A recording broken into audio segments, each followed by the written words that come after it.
And now that we know what normalization of deviance is, I want to discuss how we protect ourselves against it. The first line of defense is recognizing our vulnerability. You're not any different than those engineers at NASA.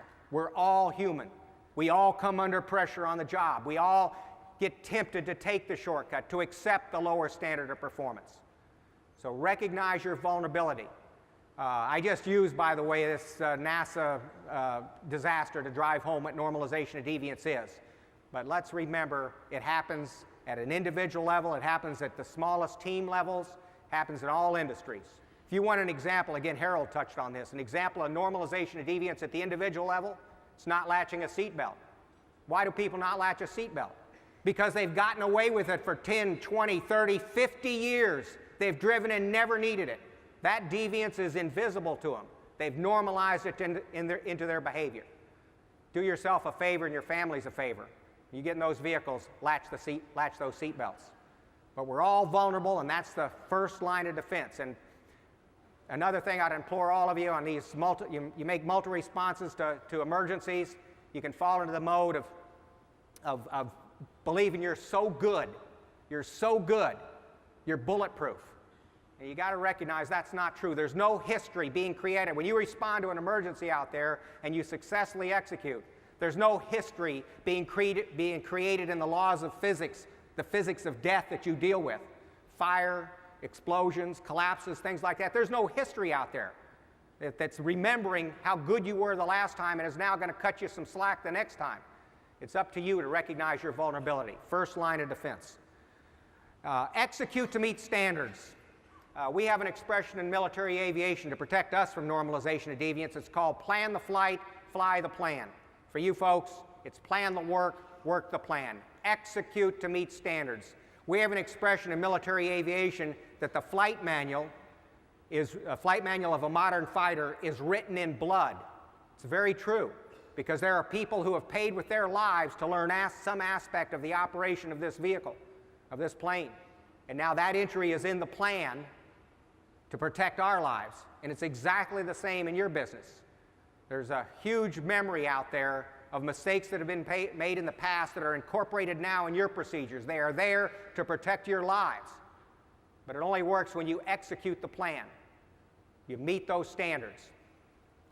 Consider your instincts and the instincts of the people that you lead.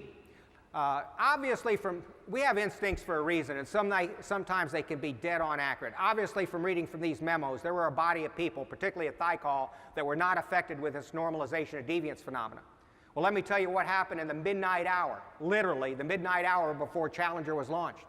Some of the authors of these same memos convened a special teleconference with their NASA counterparts and pleaded with them to call off Challenger's launch because the temperatures were going to be very cold, and the engineers rationalized these O-rings were going to get stiff, lose their flexibility to seal those joints when the boosters ignited, and a catastrophic leak could develop. So they pleaded with their counterparts at NASA to call off the launch until it got warmer. What was the response on NASA's end of that teleconference? They hammered these engineers. Show me the data. I can't call off the launch just because you don't feel good about it. Show me the data. We've launched in cold temperatures before, nothing bad's happened. Show me the data. They didn't have the data. It would have taken tens of millions of dollars offline testing to get the data. Instinctually, they had great fear what was going to happen if their product was used in these cold temperatures, but they had no hard data to support those instinctual fears, and their instinctual fears were dismissed out of hand. Don't do that, folks. We have instincts for a reason. If you're out there on one of these emergency responses and there's something nibbling at you, this just doesn't look right, something is wrong here, listen to that voice. Take a moment, stand back, and see if there isn't some data to support that instinctual concern. If you're in a team leadership position and your people are coming to you and say, hey boss, this just doesn't look right, there's something here that just doesn't feel right. Listen, take a moment, look, and see if there isn't some data to support that instinctual concern. Don't dismiss those instinctual concerns out of hand.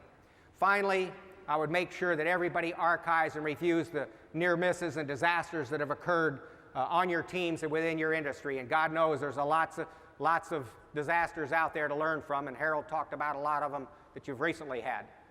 But let's make sure we don't repeat the mistakes. That's the greatest tragedy, when you see mistakes repeated. And somebody somewhere else in the industry has already paid with an injury or a death to learn something, and now it's repeated by some other part of the firefighting teams out there. Make certain that you archive and review the near misses and disasters that have occurred. New hires should be required to review them. Everybody should be required to review those lessons periodically. This, by the way, was not done at NASA. 17 years, this is the real tragedy of Challenger. 17 years later, it was all repeated. Normalization of deviance is what brought down Columbia. Now, what happened on Columbia is a piece of foam flew back, hit the left leading edge wing, which has a carbon panel on it. The wings and nose see 3,000 degree heat on reentry. They're protected with carbon panels. In tests that were done after Columbia, they fired some of this foam into panels of this carbon, and they blew holes in it. And that's what happened on Columbia. They had a 9-inch diameter hole on reentry. There was a pathway for 3,000 degree heat to enter into an aluminum vehicle that melts at 1,000 degrees. The left wing burned off, the vehicle tumbled out of control, broke up, and 7 more astronauts died. And what you're looking at here, folks, is another example of normalization of deviance at work. Here's a comment made by one of the Columbia board members.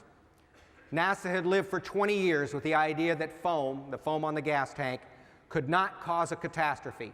Foam appeared on lists of critical safety risks for every flight, but its defects were given a standing waiver. Normalization of deviance. The lessons of Challenger were forgotten. 7 more astronauts died 17 years later. So let's make sure we practice these fundamentals right here to guard ourselves against that normalization of deviance. We are all vulnerable in hazardous environments that can lead to injury and death.